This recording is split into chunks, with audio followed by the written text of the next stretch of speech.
जय सिया राम। श्री रामचरितमानस अरण्य कांड। अनुज जानकी सहित प्रभु चाप बान धर राम। मम हिय गगन इंदु इव बसहु सदा निह काम।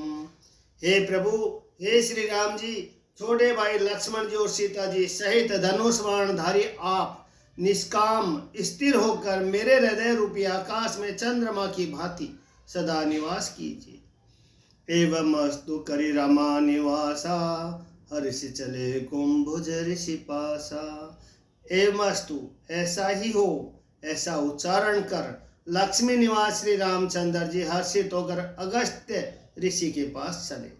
तब सुतीक्षण जी बोले कि गुरु अगस्त्य जी का दर्शन पाए और इस आश्रम में आए मुझे बहुत दिन हो गए हैं। अब मैं भी प्रभु आपके साथ गुरु जी के पास चलता हूँ। इसमें हे नाथ, आप पर मेरा कोई एहसान नहीं है। मुनि की चतुरता देखकर कृपा के भंडार श्री राम जी ने उनको साथ ले लिया और दोनों भाई हंसने लगे। रास्ते में अपने अनुपम भक्ति का वर्णन करते हुए देवताओं के राजराजेश्वर श्री राम जी अगस्त्य मुनि के आश्रम पर पहुंचे। सुतीक्षण जी तुरंत ही गुरु अगस्त्य जी के पास गए और दंडवत करके ऐसा कहने लगे कि नाथ कौशलाधीश कुमारा, आए मिलन जगत आधारा। हे नाथ, अयोध्या के राजा दशरथ जी के कुमार जगदाधार श्री रामचंद्र जी छोटे भाई लक्ष्मण जी और सीता जी सहित आपसे मिलने आए हैं, जिनको हे देव आप रात दिन जप करते रहते हैं।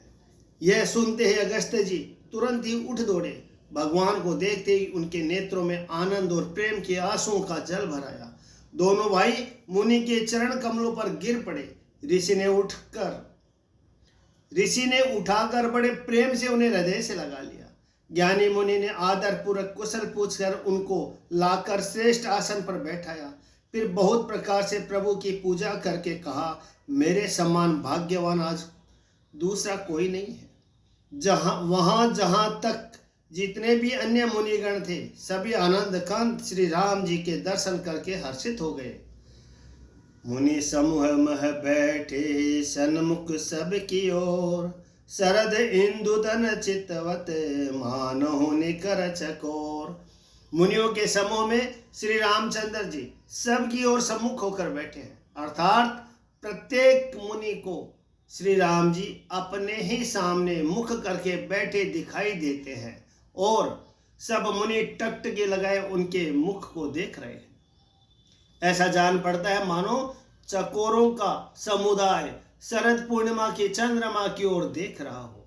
तब श्री रामचंद्र जी ने मुनि से कहा कि हे प्रभु, आपसे तो कुछ छिपाव है ही नहीं। मैं जिस कारण से आया हूं वह आप जानते ही हैं। इसी से हे तात, मैंने आपसे समझाकर कुछ नहीं कहा। हे प्रभु, अब आप मुझे वही मंत्र सलाह दीजिए जिस प्रकार मैं मुनियों के द्रोही राक्षसों को मारूं। प्रभु की वाणी सुनकर मुनि मुस्कुराए और बोले, हे नाथ, आपने क्या समझकर मुझसे यह प्रश्न किया है?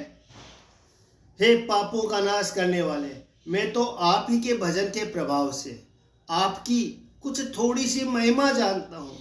आपकी माया गूलर के विशाल वृक्ष के समान है। अनेकों ब्रह्मांडों के समूह ही जिसके फल है। चर और अचर जीव गूलर के फल के भीतर रहने वाले छोटे छोटे जंतुओं के समान उन ब्रह्मांड रूपी फलों के भीतर बसते हैं और वे अपने उस छोटे से जगत के सिवा दूसरा कुछ नहीं जानते। उन फलों का भक्षण करने वाले कठिन और कराल काल है। वह काल भी सदा आपसे भयभीत रहता है। उन्हें आपने समस्त लोकपालों के स्वामी होकर भी मुझसे मनुष्य की तरह प्रश्न किया।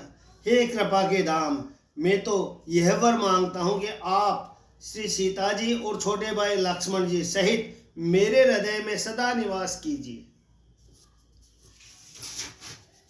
मुझे प्रगाढ़ भक्ति, वैराग्य, सत्संग और आपके चरण कमलों में अटूट प्रेम प्राप्त हो। यद्यपि आप अखंड और अनंत ब्रह्म है, जो अनुभव से ही जानने में आते हैं और जिनका सत जन भजन करते हैं। यद्यपि मैं आपके ऐसे रूप को जानता हूँ और उसका वर्णन भी करता हूँ, तो भी लौट लौट कर मैं सगुण ब्रह्म में आपके इस सुंदर स्वरूप में ही प्रेम मानता हूँ। आप सेवकों को सदा ही बढ़ाई दिया करते हैं। इसी से हे रघुनाथ जी, आपने मुझसे कब पूछा है? हे प्रभु, एक परम मनोहर और पवित्र स्थान है, उसका नाम पंचवटी है। हे प्रभु, आप दंडक वन को, जहाँ पंचवटी है, पवित्र कीजिए और श्रेष्ठ मुनि गौतम जी के कठोर श्राप को हर लीजिए। हे रघुकुल के स्वामी, आप सब मुनियों पर दया करके वहीं निवास कीजिए। मुनि की आज्ञा पाकर श्री रामचंद्र जी वहां से चल दिए और शीघ्र ही पंचवटी के निकट पहुंच गए। वहां गृधराज जटायु से भेंट हुई। उसके साथ बहुत प्रकार से प्रेम बढ़ाकर प्रभु श्री रामचंद्र जी गोदावरी जी के समीप पर्णकुटी छाकर रहने लगे। जब से श्री राम जी ने वहां निवास किया, तब से मुनि सुखी हो गए। उनका डर जाता रहा।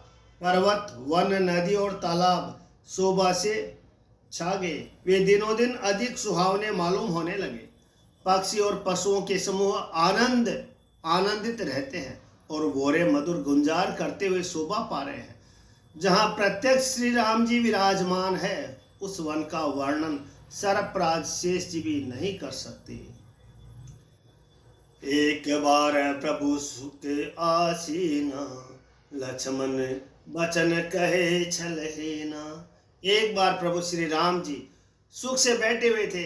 उस समय लक्ष्मण जी ने उनसे छल रहित सरल वचन कहे कि हे देवता, मनुष्य, मुनि और चराचर के स्वामी, मैं अपने प्रभु की तरह अपना स्वामी समझकर आपसे पूछता हूँ। हे देव, मुझे समझाकर वही कहिए जिससे सब छोड़कर मैं आपकी चरण रज की ही सेवा करूं।